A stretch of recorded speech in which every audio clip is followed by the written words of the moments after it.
ಸ್ನೇಹಿತರೆ, ಮೀಡಿಯಾ ಮಾಸ್ಟರ್ಸ್ಗೆ ಸ್ವಾಗತ ಸುಸ್ವಾಗತ. ಗೆಳೆಯರೆ, ಪಾಕಿಸ್ತಾನದ ಮೇಲೆ ಈಗ ಮತ್ತೊಂದು ಏರ್ ಸ್ಟ್ರೈಕ್ ನಡೆದಿದೆ. ಈ ಬಾರಿ ದಾಳಿ ನಡೆದಿರೋದು ಅಫ್ಘಾನಿಸ್ತಾನ ಹಾಗೂ ಪಾಕಿಸ್ತಾನದ ಗಡಿಯಲ್ಲಿ. ಹಾಗಂತ ಮೊನ್ನೆ ಭಾರತದ ಗಡಿಯಿಂದ ಅಫ್ಘಾನ್ ಕಡೆಗೆ ಓಡೋದ ಪಾಕಿಸ್ತಾನದ ಉಗ್ರ ಸಂಘಟನೆಗಳನ್ನ ಬೇಟೆಯಾಡೋದಕ್ಕೆ ಭಾರತ ಈ ದಾಳಿಯನ್ನು ಮಾಡಿಲ್ಲ. ಹಾಗಂತ ಪಾಕಿಸ್ತಾನದ ನೆರಳನ್ನು ಕೂಡ ಇಷ್ಟಪಡದ ಅಫ್ಘಾನ್ ತಾಲಿಬಾನ್ ಸೇನೆ ನಡೆಸಿದ ಏರ್ ಸ್ಟ್ರೈಕು ಇದಲ್ಲ. ಇರಾನ್ ಕೂಡ ಪಾಕಿಸ್ತಾನದಲ್ಲಿ ಯಾವ ಸರ್ಜಿಕಲ್ ಸ್ಟ್ರೈಕು ಮಾಡೋದಕ್ಕೆ ಹೋಗಿಲ್ಲ. ಹಾಗಾದ್ರೆ ಪಾಕಿಸ್ತಾನದ ಖೈಬರ್ ಮೇಲೆ ವಾಯುದಾಳಿಯನ್ನು ಮಾಡಿದ್ದು ಯಾರು? ಬೇರೆ ಯಾರೂ ಅಲ್ಲ, ಪಾಕಿಸ್ತಾನವೇ ತನ್ನದೇ ನೆಲದ ಮೇಲೆ ತನ್ನದೇ ವಾಯುಪಡೆಯನ್ನು ಬಳಸಿಕೊಂಡು ಒಂದು ವಾಯುದಾಳಿಯನ್ನು ಮಾಡಿಕೊಂಡಿದೆ. ಅದರಲ್ಲಿ ಸುಮಾರು 30ಕ್ಕಿಂತ ಹೆಚ್ಚು ನಾಗರಿಕರು ಸಾವಿಗೀಡಾಗಿದ್ದಾರೆ. ಸಾವಿನ ಸಂಖ್ಯೆ ಮತ್ತಷ್ಟು ಹೆಚ್ಚಾಗುವ ಸಾಧ್ಯತೆ ಇದೆ ಅಂತ ಹೇಳ್ತಾ ಇದ್ದಾರೆ. ಹಾಗಾದ್ರೆ ಬೇರೆ ಯಾರ ಮೇಲೂ ದಾಳಿ ಮಾಡೋದಕ್ಕೆ ಹಾರಿಸಿದ ಪಾಕಿಸ್ತಾನದ ಬಾಂಬುಗಳು ಅವರದ್ದೇ ನೆಲದ ಮೇಲೆ ಬಿದ್ವಾ, ಅಥವಾ ಪಾಕಿಸ್ತಾನ ಬೇಕಂತಲೇ ತನ್ನ ನೆಲದ ಜನರನ್ನ ಕೊಲ್ಲೋದಕ್ಕಿಳಿತಾ? ಏನಾಗ್ತಾ ಇದೆ ಅಫ್ಘಾನ್ ಗಡಿಯ ಖೈಬರ್ ಪಖ್ತೂನ್ಖ್ವಾದಲ್ಲಿ?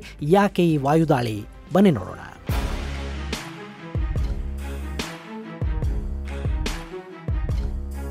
ಗೆಳೆಯರೆ, ಯಾವುದೇ ದೇಶದ ಸೇನೆಗೆ ಅತ್ಯಂತ ಹಿಂಸೆ ಮತ್ತು ಅವಮಾನದ ಕೆಲಸ ಏನು ಗೊತ್ತಾ? ತನ್ನದೇ ದೇಶದ ಭೂಪ್ರದೇಶ ಹಾಗೂ ಜನರ ಮೇಲೆ ದಾಳಿಯನ್ನು ಮಾಡೋದು. ಆದರೆ ಕೆಲ ಸೇನೆಗಳಿರುತ್ತವೆ, ಅವು ಸೇನೆಗಳು ಅನ್ನೋದಕ್ಕಿಂತ ಭಯೋತ್ಪಾದಕ ಪಡೆಗಳು ಅಂತ ಕರೆಸ್ಕೊಳ್ತವೆ. ಮೈ ಮೇಲೆ ಯೂನಿಫಾರ್ಮು, ಅದರ ಮೇಲೆ ದೇಶದ ಚಿಹ್ನೆ ಇರುತ್ತೆ ಅನ್ನೋದನ್ನು ಬಿಟ್ಟು ಅವರಲ್ಲಿ ಸೇನೆಯ ಯಾವ ಲಕ್ಷಣಗಳು ಇರುವುದಿಲ್ಲ. ಅಂಥ ಉಗ್ರ ಪಡೆಗಳು ಮಾತ್ರ ತನ್ನದೇ ಜನರನ್ನ ಮಹಿಳೆಯರು ಮಕ್ಕಳು ಅಂತ ಕೂಡ ನೋಡದೆ ಕೊಲ್ಲೋದಕ್ಕೆ ಸಾಧ್ಯ. ಇಂಥ ಕೆಲಸವನ್ನ ಪಾಕಿಸ್ತಾನ ಪದೇ ಪದೇ ಮಾಡ್ತಾ ಇರತ್ತೆ. ಈಗ ಕೂಡ ಅದೇ ಕೆಲಸವನ್ನ ಅವರು ಖೈಬರ್ ಪಖ್ತೂನ್ಖ್ವಾದಲ್ಲಿ ಮಾಡಿದ್ದಾರೆ. ಅಲ್ಲಿ ಪಾಕಿಸ್ತಾನದ ವಾಯುಪಡೆ ಮಧ್ಯರಾತ್ರಿಯ ಹೊತ್ತಲ್ಲಿ ಬಾಂಬು ದಾಳಿಯನ್ನು ಮಾಡಿದೆ. ಗೆಳೆಯರೆ, ಸೋಮವಾರ ಬೆಳಗಿನ ಜಾವ ಖೈಬರ್ ಜಿಲ್ಲೆಯ ತಿರಾಹ್ ಪ್ರದೇಶದ ಮೇಲೆ ಪಾಕಿಸ್ತಾನದ ವಾಯುಪಡೆಯ ಯುದ್ಧ ವಿಮಾನಗಳು ಹಾರಾಡೋದಕ್ಕೆ ಶುರು ಮಾಡಿದ್ವು. ಇಡೀ ಖೈಬರ್ ಪಖ್ತೂನ್ಖ್ವಾ ಗಾಢ ನಿದ್ರೆಯಲ್ಲಿತ್ತು. ಆ ಸಮಯದಲ್ಲಿ ತಿರಾಹ್ ವ್ಯಾಲಿಯಲ್ಲಿನ ಗ್ರಾಮದ ಮೇಲೆ ವಾಯುಪಡೆ ಬಾಂಬಿಂಗ್ ಅನ್ನ ಶುರು ಮಾಡ್ತು. ಜನ ಏನಾಗ್ತಿದೆ ಅನ್ನೋದನ್ನ ಅರ್ಥ ಮಾಡ್ಕೊಳ್ಳೋದ್ರೊಳಗಾಗಿ ಅಲ್ಲಿನ ಒಂದಷ್ಟು ಮನೆಗಳು ಧ್ವಂಸ ಆಗಿದ್ವು. 30ಕ್ಕೂ ಹೆಚ್ಚು ಹೆಂಗಸರು, ಮಕ್ಕಳು, ವೃದ್ಧರ ದೇಹಗಳು ಚಿಂದಿಯಾಗಿ ಬಿದ್ವು. ಪಾಕಿಸ್ತಾನದ ವಾಯುಪಡೆ ಅಲ್ಲಿಂದ ಹೊರಟು ಹೋಯಿತು. ಈ ದಾಳಿಗೆ ಚೈನಾ ಪಾಕಿಸ್ತಾನಕ್ಕೆ ಕೊಟ್ಟಿರೋ JF-17 ಥಂಡರ್ ಯುದ್ಧ ವಿಮಾನಗಳು ಹಾಗೂ LS-6 ಪ್ರಿಸಿಷನ್ ಗ್ಲೈಡ್ ಬಾಂಬುಗಳನ್ನು ಬಳಸಲಾಗಿದೆ ಅಂತ ಹೇಳ್ತಾ ಇದ್ದಾರೆ.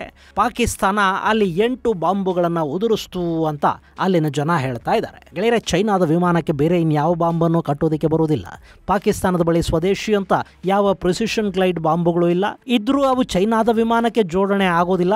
ಸೊ ಈ LS-6 ಅನ್ನೋದು ಕೂಡ ಚೈನಾನೇ ಪಾಕಿಸ್ತಾನಕ್ಕೆ ಕೊಟ್ಟಿರೋ ಪ್ರಿಸಿಷನ್ ಬಾಂಬು. ಅದನ್ನ ಪಾಕಿಸ್ತಾನ ಖೈಬರ್ ಮೇಲೆ ದಾಳಿಗೆ ಬಳಸಿದೆ. ಹಾಗಾದ್ರೆ ಪಾಕಿಸ್ತಾನದ ವಾಯುಪಡೆ ಪಕ್ಕದಲ್ಲಿರೋ ಅಫ್ಘಾನಿಸ್ತಾನದ ಮೇಲೆ ದಾಳಿ ಮಾಡೋದಕ್ಕೆ ಹೋಗಿ ಆ ಬಾಂಬುಗಳು ಅಷ್ಟು ದೂರ ಹೋಗದೆ ಖೈಬರ್ನಲ್ಲೇ ಏನಾದರೂ ಬಿದ್ವಾ ಗೊತ್ತಾಗ್ತಾ ಇಲ್ಲ. ಯಾಕೆಂದ್ರೆ ಪಾಕಿಸ್ತಾನದ ಆಡಳಿತ ಆಗಲಿ, ವಾಯುಪಡೆ ಆಗಲಿ, ಸೇನೆ ಆಗಲಿ ಯಾರೂ ಕೂಡ ಈ ದಾಳಿಯನ್ನ ಇನ್ನೂ ಅಧಿಕೃತವಾಗಿ ಒಪ್ಪಿಕೊಂಡಿಲ್ಲ. ಹಾಗಂತ ಅಲ್ಲಿ ನಡೆದ ಸಾವುಗಳು ಹಾಗೂ ಸ್ಫೋಟಗಳು ಕಣ್ಣಿಗೆ ಕಟ್ಟಿದ ಹಾಗೆ ಕಾಣಿಸ್ತಾ ಇವೆ. ಹೀಗಾಗಿ ಅವರು ಅದಕ್ಕೊಂದು ಕಥೆಯನ್ನು ಕೂಡ ಕಟ್ತಾ ಇದ್ದಾರೆ. ಅಲ್ಲೇ ಮನೆಯೊಂದರಲ್ಲಿ ಉಗ್ರರು ಸ್ಟೋರ್ ಮಾಡಿದ್ದ ಸ್ಫೋಟಕಗಳಿದ್ದು ಅವು ರಾತ್ರಿ ಸಿಡಿದಿರಬೇಕು, ನಾವು ಯಾವ ದಾಳಿಯನ್ನು ಮಾಡಿಲ್ಲ ಅಂತ ಪಾಕಿಸ್ತಾನ ಹೇಳೋದಕ್ಕೆ ಶುರು ಮಾಡಿದೆ. ಆದರೆ ಸ್ಥಳದಲ್ಲಿ LS-6 ಅವಶೇಷಗಳು ಸಿಕ್ಕಿವೆ ಮತ್ತು ರಾತ್ರಿಯ ಸ್ಫೋಟದ ನಂತರ ಆಗಸದಲ್ಲಿ ವಿಮಾನಗಳನ್ನು ಕಂಡ ಜನ ಕೂಡ ಇದ್ದಾರೆ. ಆದರೆ ಪಾಕಿಸ್ತಾನ ತಾನು ದಾಳಿ ಮಾಡಿರೋದನ್ನು ಒಪ್ಕೊಳ್ತಾ ಇಲ್ಲ ಅಷ್ಟೇ. ಬಿಡಿ, ಅವರು ಯಾವತ್ತು ತಾನೇ ನಿಜ ಹೇಳಿದ್ರು? ಭಾರತದ ನೆಲದಲ್ಲಿ ಸತ್ತ ತಮ್ಮ ಸೈನಿಕರ ಹೆಣಗಳನ್ನು ಕೂಡ ಕ್ಲೈಮ್ ಮಾಡಿಕೊಳ್ಳದ ನಿರ್ಲಜ್ಜ ದೇಶ ಅದು. ತನ್ನ ಯುದ್ಧ ವಿಮಾನಗಳನ್ನು ಕಳ್ಕೊಂಡ ನಂತರ ಕೂಡ ಭಾರತದ ವಿಮಾನಗಳನ್ನು ನಾವು ಹೊಡೆದು ಹಾಕಿದ್ವಿ ಅಂತ ಹೇಳ್ಕೊಳ್ಳೋ ಮಾನಗೆಟ್ಟ ದೇಶ ಪಾಕಿಸ್ತಾನ. ಅದು ಯಾವತ್ತು ತಾನೇ ಸತ್ಯ ಹೇಳುತ್ತೆ?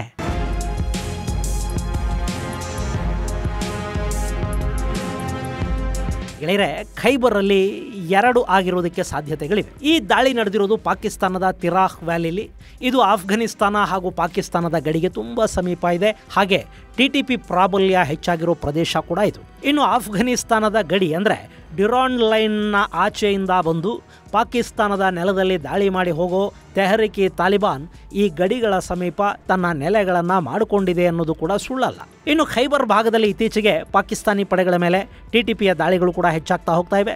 ಮೊನ್ನೆ ಕ್ವಾಡ್ಕಾಪ್ಟರ್ ಅನ್ನು ಬಳಸಿ ಅವರು ಪಾಕಿಸ್ತಾನಿ ಪೊಲೀಸ್ ಠಾಣೆಯೊಂದರ ಮೇಲೆ ದಾಳಿ ಮಾಡಿದ್ದಾರೆ. ಈ ದಾಳಿಗಳಿಗೆ ಅಫ್ಘಾನಿಸ್ತಾನದ ತಾಲಿಬಾನಿಗಳು ಬೆಂಬಲವನ್ನು ಕೊಡ್ತಾ ಇದ್ದಾರೆ ಅಂತ ಪಾಕಿಸ್ತಾನ ಆರೋಪ ಮಾಡುತ್ತೆ. ಈ ಕಾರಣಕ್ಕಾಗಿ ಇಲ್ಲಿ ಪಾಕಿಸ್ತಾನ ದಾಳಿ ಮಾಡೋ ಪ್ರಯತ್ನವನ್ನ ಮಾಡಿ ಅದು ಮಿಸ್ ಆಗಿ ನಾಗರಿಕ ವಸತಿಗಳ ಮೇಲೆ ಬಿದ್ದು ಅಲ್ಲಿ ಅನಾಹುತ ಸೃಷ್ಟಿ ಆಯ್ತಾ?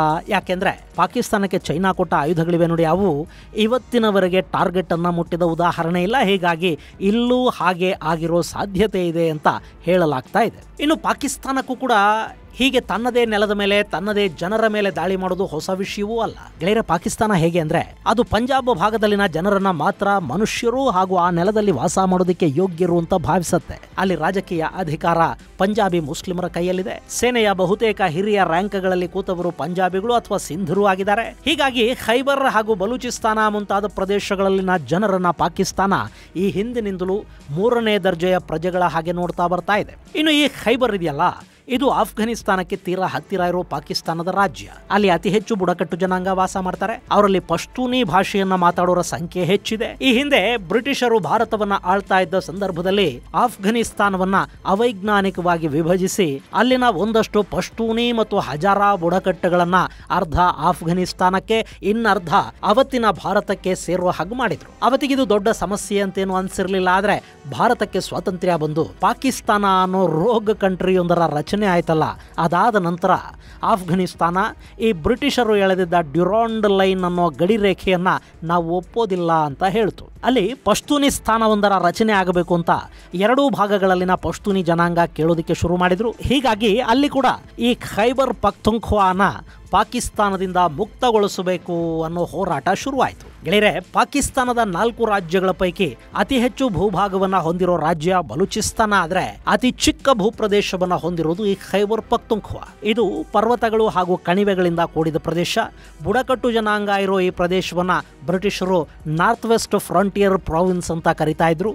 ಇದನ್ನ 2010ರಲ್ಲಿ ಖೈಬರ್ ಪಖ್ತೂನ್ಖ್ವಾ ಅಂತ ಪಾಕಿಸ್ತಾನ ಬದಲಿಸಿತು. ಇಲ್ಲಿ ಪಶ್ತೂನಿಗಳ ಜೊತೆ ಹಜಾರಾ ಬುಡಕಟ್ಟು ಕೂಡ ಇದೆ.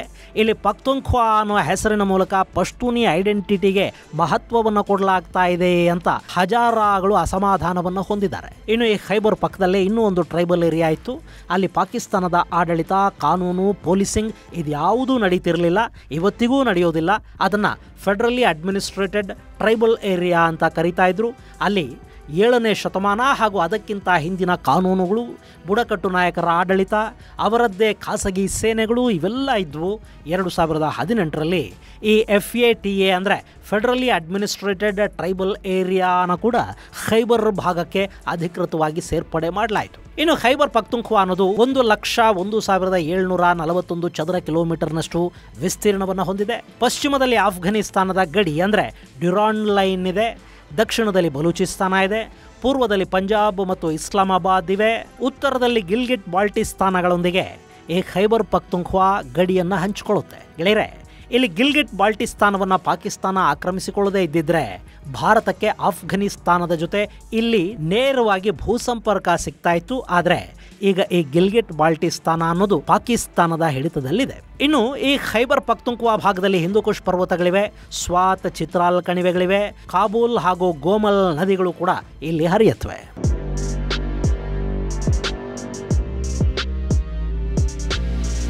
ಗೆಳೆಯರೆ, 2004ರಿಂದ ಇಲ್ಲಿ TTP ಅಂದರೆ ತೆಹರಿಕ್ ತಾಲಿಬಾನ್ ಪಾಕಿಸ್ತಾನ ದಾಳಿಗಳು ತೀವ್ರವಾಗಿ ನಡೀತಾ ಇವೆ. ಇದಲ್ಲದೆ ಕೂಡ ಅಲ್ಲಿ ಇನ್ನೂ ಸಾಕಷ್ಟು ಉಗ್ರ ಸಂಘಟನೆಗಳಿವೆ.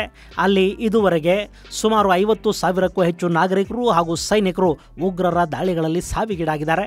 ಇನ್ನು 2018ರ ನಂತರ TTPಯ ದಾಳಿಗಳಲ್ಲಿ ಮತ್ತಷ್ಟು ಹೆಚ್ಚಾಗಿರುವುದು ಕಂಡು ಬರ್ತಾ ಇದೆ. ಇನ್ನು TTPಯ ವಿರುದ್ಧ ಪಾಕಿಸ್ತಾನದ ಸೇನೆಯಲ್ಲಿ ಸೆಣಸಾಡ್ತಾ ಇದೆ. ಪಾಕಿಸ್ತಾನದ ಸೇನೆ ಸಾಕಷ್ಟು ಬಾರಿ ಭಯೋತ್ಪಾದಕರ ವಿರುದ್ಧದ ಕಾರ್ಯಾಚರಣೆಯ ಹೆಸರಲ್ಲಿ ಅಲ್ಲಿನ ನಾಗರಿಕ ವಸತಿಗಳ ಮೇಲೆ ದಾಳಿ ಮಾಡೋದು ಕೂಡ ಹೊಸತೇನಲ್ಲ. 2008ರಲ್ಲಿ ಆಪರೇಷನ್ ಜಲ್ಜಲಾ ಹೆಸರಲ್ಲಿ ಸೌತ್ ವಜೀರಿಸ್ತಾನದಲ್ಲಿ ಪಾಕಿಸ್ತಾನ ದಾಳಿ ಮಾಡಿತು. ಅಲ್ಲಿ ಸುಮಾರು 100ಕ್ಕೂ ಹೆಚ್ಚು ನಾಗರಿಕರು ಸಾವಿಗೀಡಾದರು ಮತ್ತು 2 ಲಕ್ಷಕ್ಕೂ ಅಧಿಕ ಮಂದಿ ನಿರಾಶ್ರಿತರಾಗಬೇಕಾಗಿ ಬಂತು. ಇನ್ನು 2009ರಲ್ಲಿ ಸ್ವಾತ್ ಅಲ್ಲಿ ನಡೆದ ಆಪರೇಷನ್ ರಾಹ್ ಇ ರಾಸ್ತ್ನಲ್ಲಿ ಸುಮಾರು 500ಕ್ಕೂ ಹೆಚ್ಚಿನ ನಾಗರಿಕರು ಸಾವಿಗೀಡಾದರು.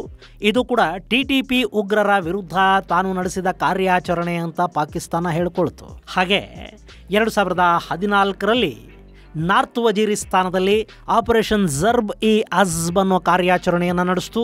ಅದರಲ್ಲಿ ಸುಮಾರು 500ಕ್ಕೂ ಹೆಚ್ಚು ನಾಗರಿಕರನ್ನ ಪಾಕಿಸ್ತಾನದ ಸೇನೆ ಕೊಂದು ಹಾಕ್ತು. ಇನ್ನು ಈಗ ಖೈಬರ್ ಪಖ್ತೂನ್ಖ್ವಾದ ತಿರಾಹ್ ವ್ಯಾಲಿಯಲ್ಲಿನ ಮಾತ್ರೆ ದಾರಾ ಅನ್ನೋ ಗ್ರಾಮದ ಮೇಲೆ ಪಾಕಿಸ್ತಾನದ ವಾಯುಪಡೆ ನಡೆಸಿದ ದಾಳಿಯಲ್ಲಿ ಮಹಿಳೆಯರು, ಮಕ್ಕಳು ಸೇರಿದಂತೆ 30ಕ್ಕೂ ಹೆಚ್ಚು ಜನ ಸಾವಿಗೀಡಾಗಿದ್ದಾರೆ ಅನ್ನೋ ವರದಿಗಳು ಬರ್ತಾ ಇವೆ.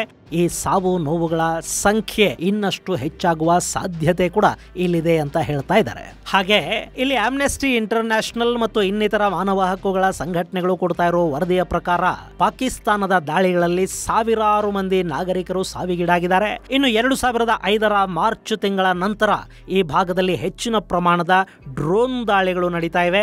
ಅವು ಕೂಡ ಸಾಕಷ್ಟು ನಾಗರಿಕರ ಸಾವು ನೋವುಗಳಿಗೆ ಕಾರಣ ಆಗಿವೆ ಅಂತ ಆಮ್ನೆಸ್ಟಿ ಇಂಟರ್ನ್ಯಾಷನಲ್ ಹೇಳ್ತಾ ಇದೆ. ಗೆಳೆಯರೆ, ಖೈಬರ್ ಕಣಿವೆಯಲ್ಲಿ ನಡೆದ ಈ ದಾಳಿ ಟಿಟಿಪಿ ಹಾಗೂ ಪಾಕಿಸ್ತಾನದ ಸೇನೆಯ ನಡುವಿನ ಸಂಘರ್ಷವನ್ನ ಮತ್ತಷ್ಟು ಹೆಚ್ಚು ಮಾಡೋ ಸಾಧ್ಯತೆ ಇರುತ್ತೆ ಅಂತ ಅಲ್ಲಿನ ರಕ್ಷಣಾ ತಜ್ಞರು ಹೇಳ್ತಾ ಇದ್ದಾರೆ. ಇದು ಗೆಳೆಯರೆ, ತನ್ನದೇ ನಾಗರಿಕರ ಮೇಲೆ, ತನ್ನದೇ ನೆಲದ ಮೇಲೆ ವಾಯುದಾಳಿಯನ್ನ ಮಾಡಿ 30ಕ್ಕೂ ಹೆಚ್ಚು ಹೆಂಗಸರು ಮಕ್ಕಳನ್ನ ಕೊಂದ ಪಾಕಿಸ್ತಾನದ ಸೇನೆಯ ಶೌರ್ಯಕ್ಕೆ ಸಂಬಂಧಪಟ್ಟ ಒಂದಷ್ಟು ಮಾಹಿತಿ.